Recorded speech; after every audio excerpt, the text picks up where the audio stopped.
Hello everyone, this is Andrew. Welcome to Keen on America. On July 4th, 2026, America will be 250 years old, an anniversary that will, no doubt, be greeted with a mixture of celebration, contemplation, and resignation. In Keen on America, Andrew talks not just about the American past and present, but also speculates on its future. What, Andrew asks, will be the 21st century fate of this now venerable American republic? Hello everybody. A couple of weeks ago we had Geoffrey Hinton, the godfather or the so-called godfather of AI on the show, talking about the supposed threats of AI to humanity, to civilization. Geoffrey, who is anything except honest, very straightforward guy, said he absolutely has no idea. But what he did note about AI was that it was a thing of values and that we needed to install our own values, our best values into this new thing, AI. We have another godfather on the show today, the godfather of security, Bruce Schneier, a very respected thinker on computers, technology, and security. Bruce is the author of many books. He's been on the show before talking about his previous book, A Hacker's Mind. Bruce has a new book out. It's co-authored with Nathan Sanders. It's called Rewiring Democracy. So it's on AI too. It's an optimistic book. And Bruce is joining us from Toronto, where he's teaching this semester. He's actually teaching next, I think, maybe literally or metaphorically next to Geoffrey Hinton. So Bruce, congratulations on the new book, Rewiring Democracy. Like Geoffrey, you seem to think that AI reflects us. Is that a fair way of putting it? This is a lot in AI. When you think about the generative AI, the AI that's ingesting all of our writings and then producing realistic responses, it is reflecting us. It's literally reflecting us. That's the way it works. And depending on what we give it, that determines how it responds. And I think it's really important to realize that the data we're giving it is shaping how it behaves, how it acts, how it responds. Bruce, you're very realistic about technology or anything but a Silicon Valley utopian. How would you explain, though, the paranoia about AI that seems to have gripped everybody these days? Anyone who's writing books about it, articles, is suggesting that it's about to destroy us as a species. It's undermining our freedom. It's compounding all the problems of big tech. What is it about AI that brings out our paranoia? I don't know if it's AI, but those are three very separate things. I mean, certainly there is the fears of big tech, which have come out of social media and the monopolization and the power of these companies inside the thing. So that's a fear of not really AI, but of who's controlling AI. And that's a very real fear. There's the other fear that there are a lot of not great uses, and those will be used by powerful people to extend their power to the detriment of everybody else. And those are the fears of AI propaganda, undermining democracy, those sorts of things. And lastly, there are the fears of the technology, which are totally not universal. I mean, there is a very loud contingent of AI doomers that think it'll destroy humanity. Lots of people don't share that view. So those are three very separate things for three separate reasons. They're coming to a head now with this technology because it is now so much in the news and so much promise. Like this is a backlash to that. But try not to combine these streams because they're very different. Bruce, as I said at the beginning, you're an expert on security. So you are very realistic about the threat to security. In fact, I had to convince you to use Chrome for this interview. So you're all too aware of some of the the threats to our privacy of new technology. Do you use AI? Are you comfortable with these new platforms, whether they're from OpenAI or Anthropic or Gemini? So again, don't confuse AI or generative AI. I use AI all the time. If I'm using a map program, I'm using AI. If I'm doing a Google search, I'm using AI. I mean, so many things have AI built into them that we don't realize. And those are all incredibly useful. I think what you're asking about are generative AI systems, right? The ChatGPTs, the Geminis, the AIs where you give it a prompt and it gives you an answer, either text or an image. I tend not to use those, not because I don't like them or think they're bad, because I'm set in my workflows, so they're not really necessary. Sometimes I will turn to those platforms if I think there's value, but I'm very much a writer myself, and the act of writing is something I enjoy. So I don't feel I need an AI writing assistant. It is rare that I need an image, but I have used AI to create images. So I'm not really a user. My students use it all the time, of course. Right? They are younger, and for a lot of people, writing is hard, and going from a blank piece of paper to a draft is powerful. I'll tell my students to take essays they've written and have the AI critique it, and that can be valuable. Students who don't have English as their first language will have AIs use grammar checkers. Okay, suppose there's something else I use AI, spell checkers. Now all use AI. So well, you certainly need a spell checker to get your name right. yeah, but yeah, it's not that good at that. Schneier. I had to use it, otherwise I'd have got it wrong. Yeah, 4 consonants, 3 vowels. It's hard. So so AI is embedded in many things we use, but to go and seek a generative system, that's what takes effort right now. I'm not a user. A lot of people around me do. I'm always impressed by the power of it when I see it. I mean, I think if you're using any kind of language translation for your podcast, that's going to be AI. So what you're saying, Bruce, is interesting. And this is something that often has occurred to me, that you're distinguishing between these new, very fashionable and highly financed generative AI systems from OpenAI and Anthropic, and suggesting that you don't use them as much, but you use the general AI on the internet, and you're suggesting that even the Google search engine is essentially AI. So what you're implying is that this latest wave of AI is interesting in its own way, but there was a lot of AI before it. Is that your argument? Before and also now, there are a lot of advances in these non-generative systems. And so last year, effectively, an AI won a Nobel Prize. And this was for protein folding. This was for doing medical research that really wasn't possible before. This is the deep mind. This is the deep mind. AIs that are winning chess and Go and shogi and other complex strategy games of skill. That's advances. So there are advances happening all through AI. What's getting the press now are the generative systems. And if you think about it, the notion of an AI conversing in a natural language is very startling. We as humans ascribe humanity to things that talk. And this is why I think you're seeing all this conversation about, do we have some kind of threshold we've crossed where this AI is human-like?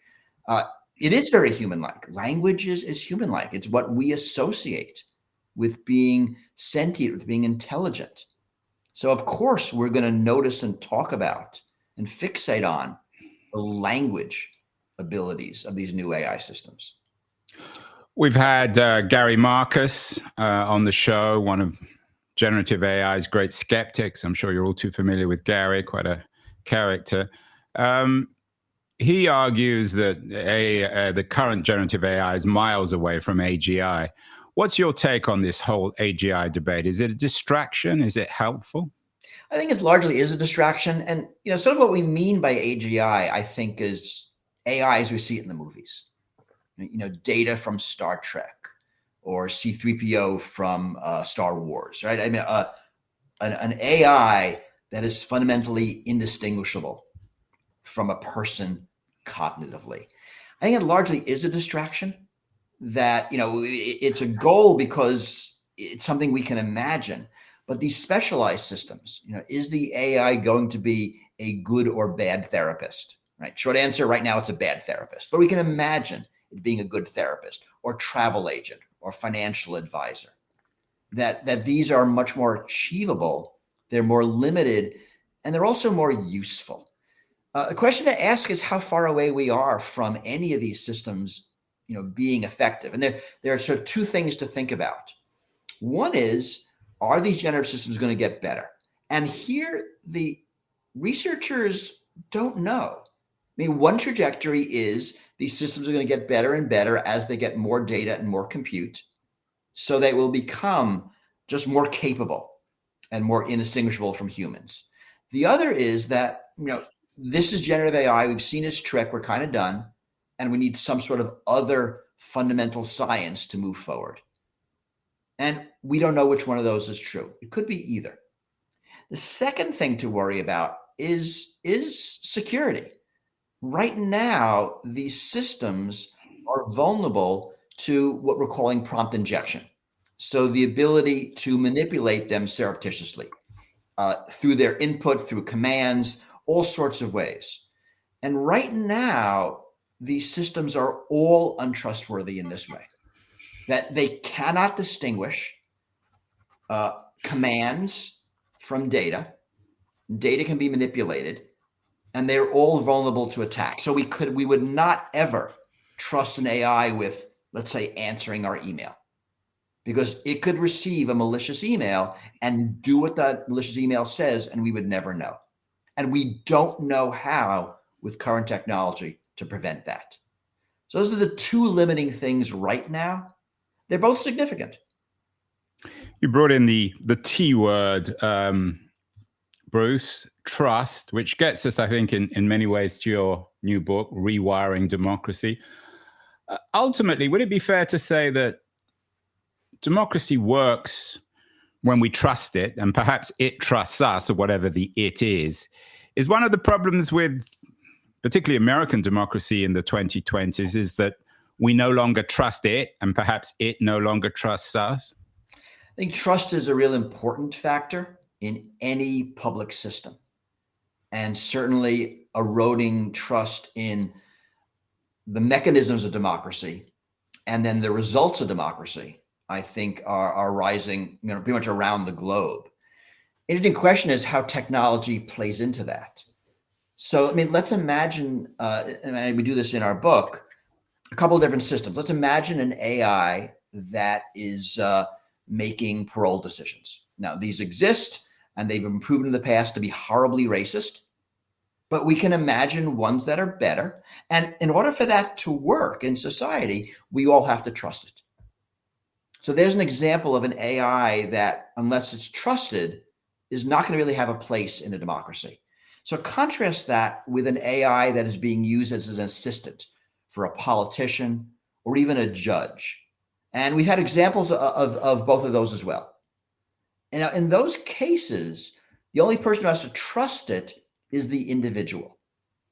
Right now, that politician will hire human assistants that match its biases, that match its politics.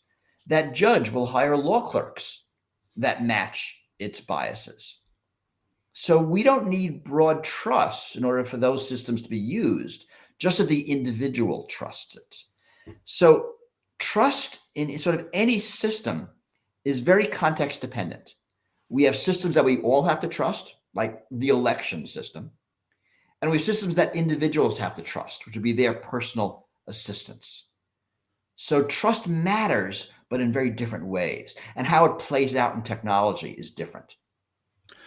Let me come back on this issue of trust is really important in my conversation with Jeffrey Hinton. He suggested, as I said in the introduction, that AIs, for better or worse, are just another manifestation of ideology, I think. And he suggested that the best way to make AI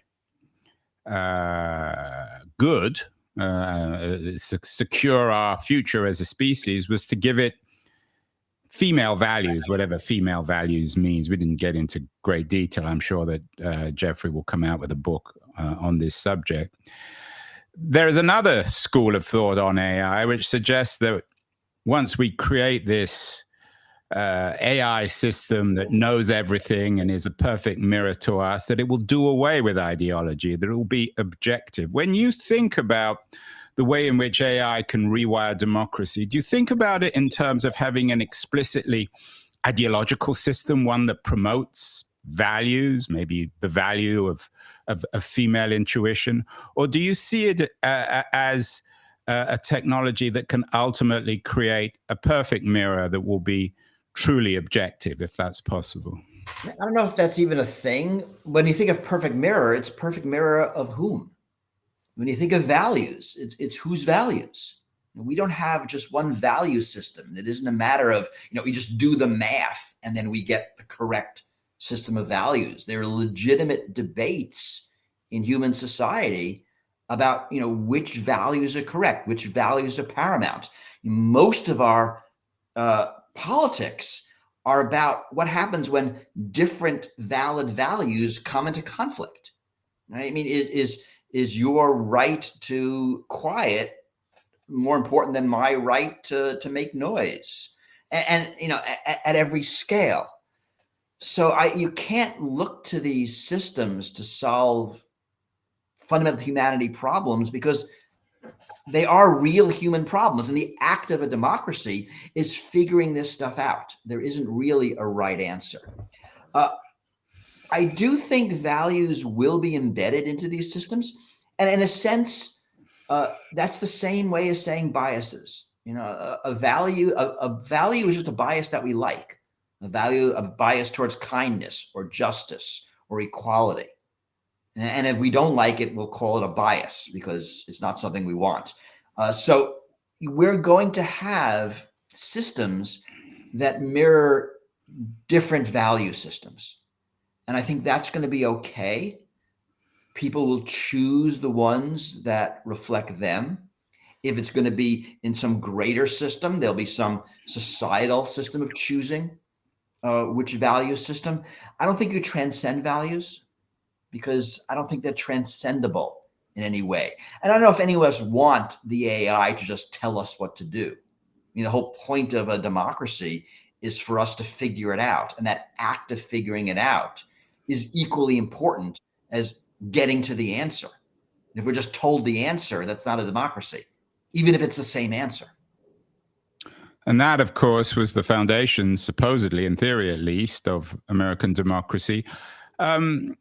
As we have this moment where we have the opportunity, at least, to rewire democracy, are we potentially back, Bruce, in 1776, an opportunity to remake democracy, perfect it, do you think, in historical terms? Is this a major moment? Maybe not 2025, but this AI moment?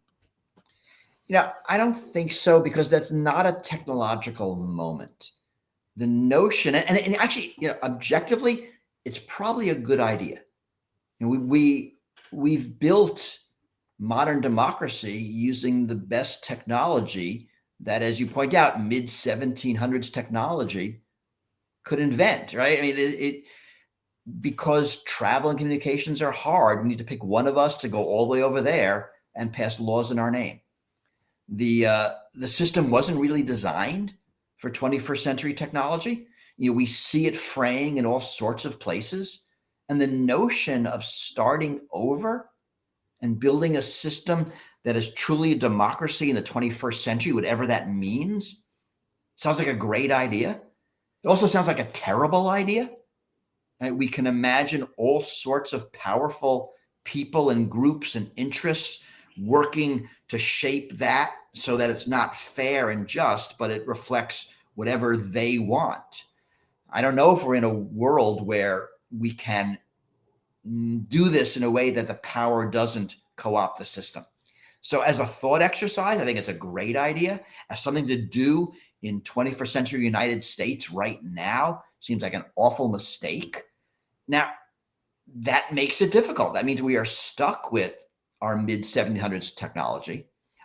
Remember, we have a system for updating it. That's the amendment system. That is actually also broken. So you're seeing different groups poke around the edges. And even right now with Trump, you're seeing a lot of the unwritten rules being overthrown. So where we go next is not obvious. I don't think a new constitutional convention would work out very well right now. So I'm not in favor of it, but certainly in the abstract, it would be an interesting idea to think about. So in terms of rewiring democracy, the title of your new book, where would you like to see democracy most rewired? The subtitle of the book is How AI Will Transform Our Politics, Government, and Citizenship, three of the core pillars of contemporary democracy. Is it in politics, government, or citizenship that you think AI has the most potential to rewire democracy? I think we're going to see changes everywhere. So it's actually 5 sections to talk about. In politics, we talk about AIs being used to assist candidates to run for office. And a lot is talk about misinformation and AI generated images, but there's a lot of work being done in actually doing assistance.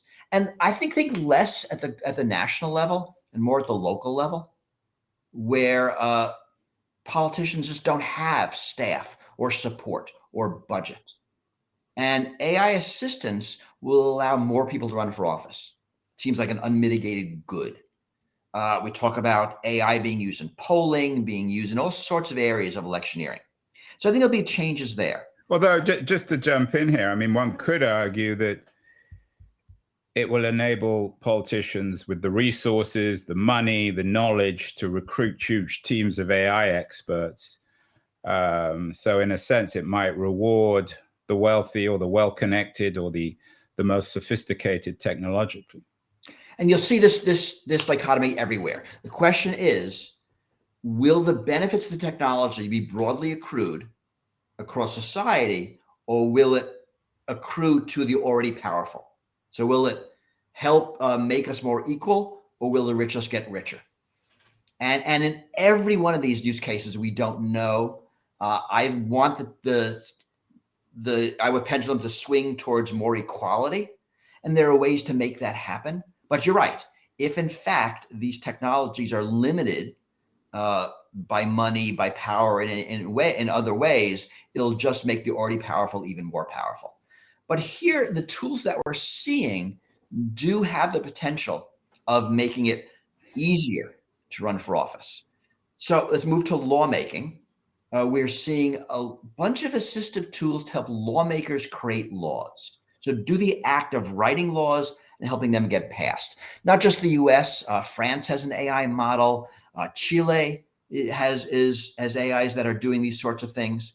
And here, the difference, at least in the United States, is right now a lot of assistance comes from lobbyists. Paid people with an agenda will assist lawmakers in drafting legislation because they don't have the staffs to do that. So here again, an AI feels like a better option because it's not captured in the same way. That's one example. You move to government administration, there are thousands of use cases.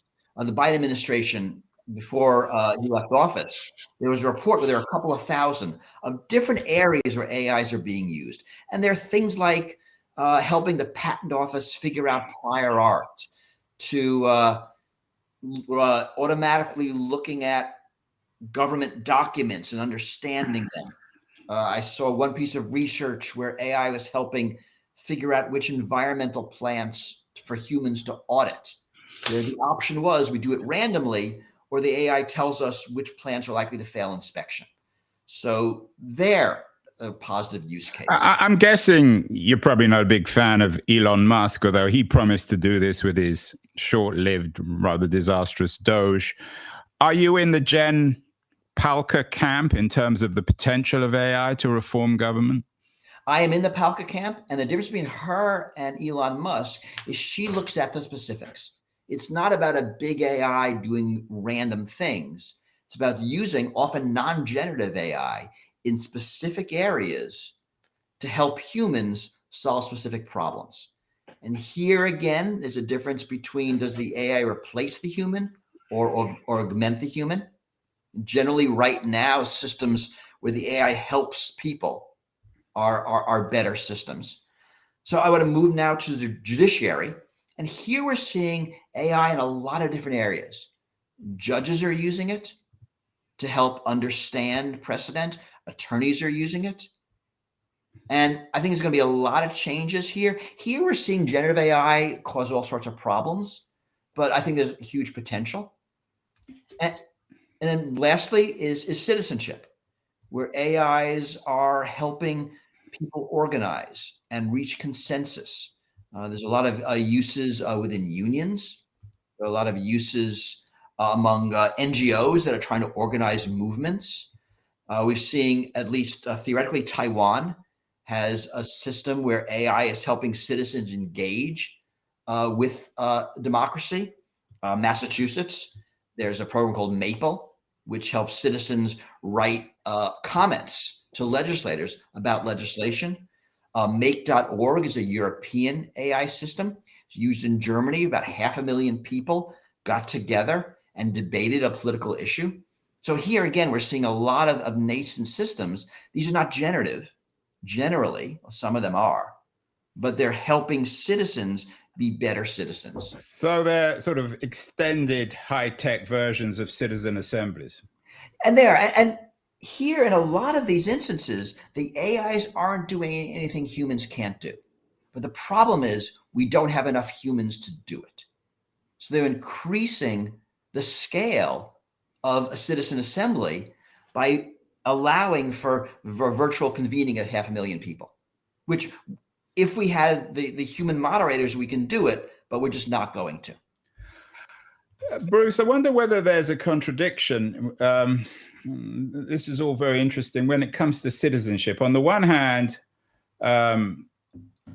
this technology is universal. Anyone can have access to it. On the other hand, we live increasingly in an age of borders. We did a show a few days ago about borders, about how borders are back, for better or worse. How do we, and Trump, of course, and other authoritarian populists have benefited from this new fear of outsiders and immigration and all the rest of it. How do we use AI in a progressive way to underline the fact that, for better or worse, we live in an age of borders?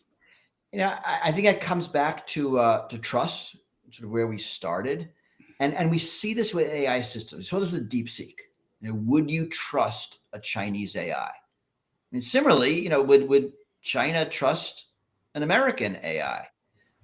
Singapore has an AI sea lion, which is being deliberately trained on Southeast Asian languages because they want an AI that reflects their language and their culture. It's a measure of trust there. France is building a national AI. So we are seeing borders come back. I mean, yes, there are these giant US tech monopolies that are trying to push their system through the planet, but the cost of building these systems is going down. So we're seeing more nationalistic systems. That, I think that's for the good, because again, like we talked about in the beginning, there isn't going to be one ethic. There's going to be one set of morals that these AIs are going to reflect. They're going to be local human ethics. On the other hand, you know, we want an AI to be broader in its value system. So there's going to be a place also for international AI systems, just like we have a place for international organizations right now. So this is very much in flux. I think you're hitting on a key problem, and it comes back to trust. But as the cost of building these goes down, you'll see more of them to choose from. And then it'll be easier to choose an AI that best reflects what it is you want out of it. Last time you were on the show back in 2023, you talked about how the powerful bend society's rules, and you argued that we need to bend them back. This was part of your message in a hacker's mind. So your politics were clear. One of the problems, most people I think would agree, both on the right and left, with contemporary politics is the increasing inequality between the wealthy and the poor, between the powerful and the powerless. Can AI help on that front? What would you like to see AI do in terms of bending society's rules back to the people? The technology can help, but the technology alone won't help. Right? This is not a problem of technology. This is a problem of politics. It's a problem of economics. The powerful getting more powerful. They're using tech, but they're using the social and political economic systems that we've built that allow them to use tech. So AI could make things more egalitarian and reduce power imbalances if we let it. But we have to build a political economic structure that rewards that. And right now, most of our systems have the powerful getting more powerful. That's why we're seeing so much wealth inequality in our society. And you fix that, and then the underlying tech can help. I think if you don't fix that, then the tech is just going to push towards more inequality. The difference could be is if this tech becomes much cheaper so that you don't have this inherent monopolization. Right now, it's just a few companies controlling this technology. What you want is there to be much broader. And if you have that, it's harder for the powerful to control it, and it's more likely to be egalitarian. But fundamentally, I think we blame the politics and not the tech. Should we trust guys like, I mean, leave Musk out of it because most people don't trust him, but should we trust someone like Sam Altman, who's obviously given a great deal of thought to this? He's a complicated, perhaps slippery character, both inside and outside OpenAI. He's probably the singly most powerful figure now in the AI world as the CEO of OpenAI. When he talks about how AI can create these cornucopias, you get similar language from the guys at Anthropic and elsewhere. Should we be trusting these people? I mean, don't think of it as should we trust the people, but just should we trust any human who has that kind of power in society? And the answer to that is no, because it's not the person, it's the system they're embedded in. Even if they are the people of the best intentions, the system is corrupting. You saw this with OpenAI. It started out being not for profit, but the system just didn't permit that. And whether they liked it or not, they had to change. So it's not a matter of the person or the personality. It's the office they hold. I don't want anyone to have that sort of power, no matter who they are, no matter how trustworthy they are, because it's not a system that allows that trustworthiness to come forward.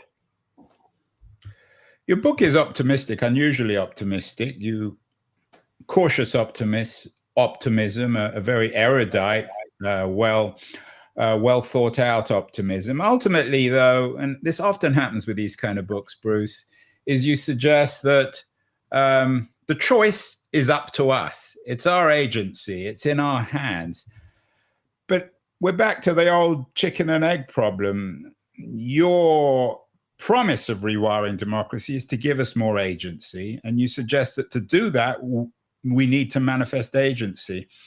Where do we begin? So where do we find this agency? I think it's not a chicken and egg problem, because I think fundamentally it is a stack. And the most important parts are economics and politics. So it's not a matter of tech or politics. Definitely politics first. Those are where the issues lie. And technology lives on top of that. And technology magnifies what politics and economics gives you. If you don't have the agency politically, no amount of tech can change that. And if you do have the agency politically, then you can use tech in a way that's beneficial. So we see technology as being an arm of politics and economics. I mean, just the book really doesn't talk very much about how AI can be used to overthrow autocracy. And that's not what we're talking about. We're talking about how a functional democracy can use AI to be more democratic. So that's the stance we're taking. And I think technology definitely plays a role in all of these things, but it is not at its core that economics matters more, politics matters more. How do you convince people, though, that this matters? Most people are really busy. Most people, I mean, an enormous number of people in America don't even vote. How are you going to get people to recognize that the choice is up to us? Some of these issues are quite abstract. They require some degree of technological understanding. Where is this will, so to speak, to power going to come from? And this is hard. This is a bigger problem than me, right? Because in the terms of things to worry about, I think AI is almost in the noise. To worry about loss of democracy, to worry about income inequality, to worry about climate change. Right? These are actually really severe problems, much bigger than tech, although tech plays a role in all of them. And if we can't convince people that these are issues, I don't think we have any chance of convincing them that the smaller ones, that the more the harder to understand ones matter. I think we as society have a work cut out for us here. And you're right that so many people in the United States don't vote. You go to Australia and voting is mandatory. I mean, they have a law, you have to vote. We don't do that here. Should we? It's an interesting thing to think about. Or will that just make things worse?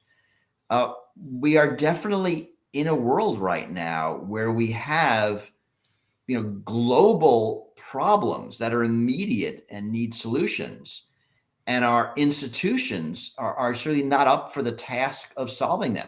This gets back to your question about, should we, go back and refigure what democracy should look like in the 21st century?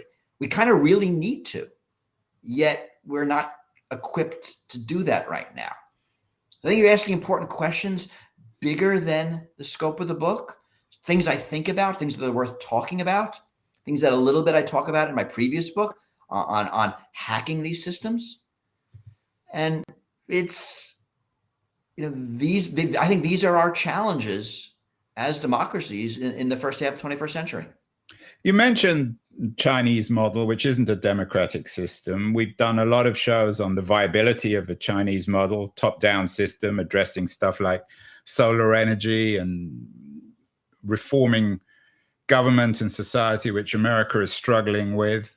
We've also done a number of shows on the decline of international organizations and why that's the case. What would happen if, is it conceivable, Bruce, that AI might be able to transform our politics, our government, and our citizenship? But it wouldn't be about rewiring democracy. It would be about replacing democracy with something else, maybe a kind of enlightened authoritarianism, the sort that exists in a sense in Singapore and certainly in China. We could run that thought experiment. We talk about it in our book, and that wouldn't be democracy. And you can imagine saying to, whether it's a powerful person or a powerful AI, like, you figure it out. Monetary supply, climate policy, food safety, airplane maintenance. You just figure it out and tell us what to do. Maybe, it would certainly our ability to decide and be a democracy would atrophy, because we would forget how to do those things. I think that it would fundamentally be a dystopia. And even if we can imagine this AI being capable of getting to the correct answer, whatever that is, that democracy is more than just deciding what the answer is. That democracy is the process of deciding.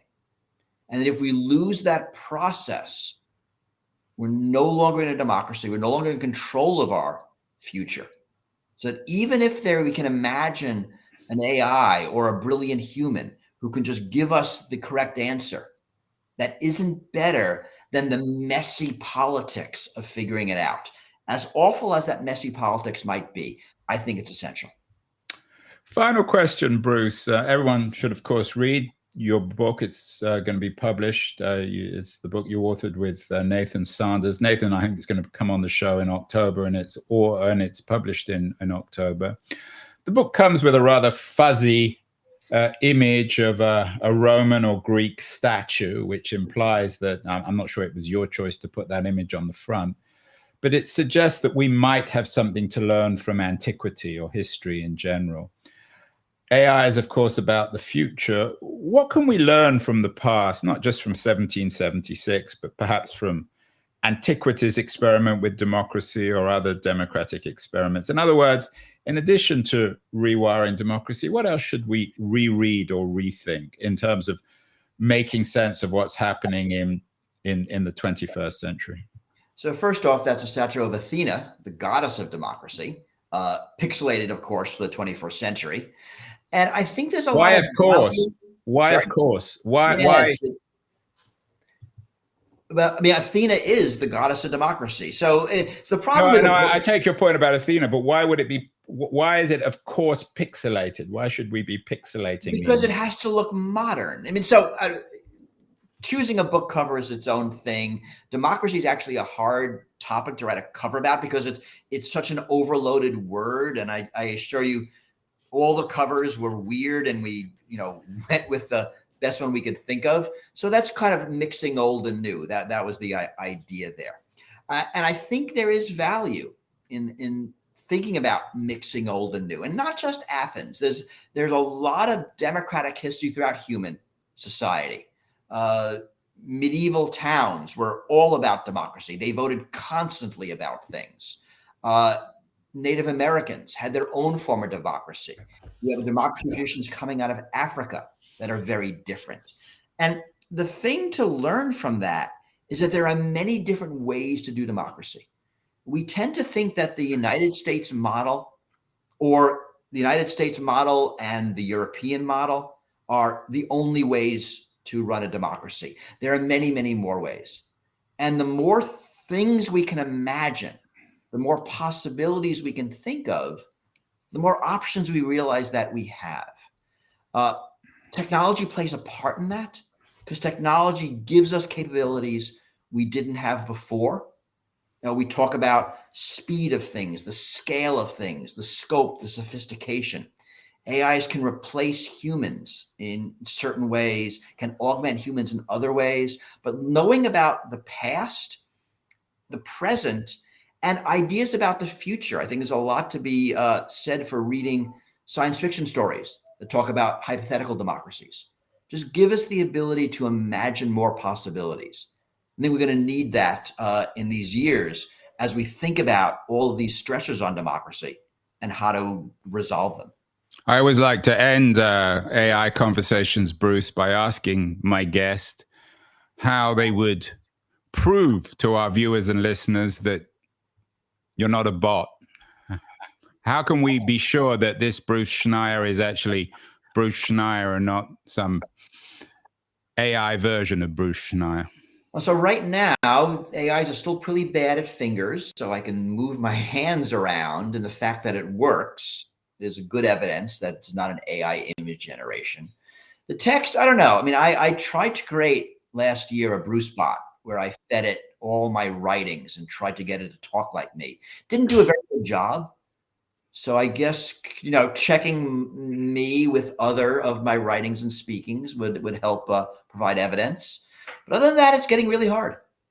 It's getting hard, but this is the real Bruce Schneier. You've convinced me, Bruce. Certainly people listening won't see the fingers, but the voice is hard to replicate. Certainly the mind is hard to replicate. Your new co-authored books are fascinating. Optimistic take on the potential for AI to rewire democracy. As always, Bruce, real honor to have you on the show, and we'll get you back because there's so much more to talk about. Thank you so much. Either I'll come back or my AI avatar will come back, and you'll have to guess.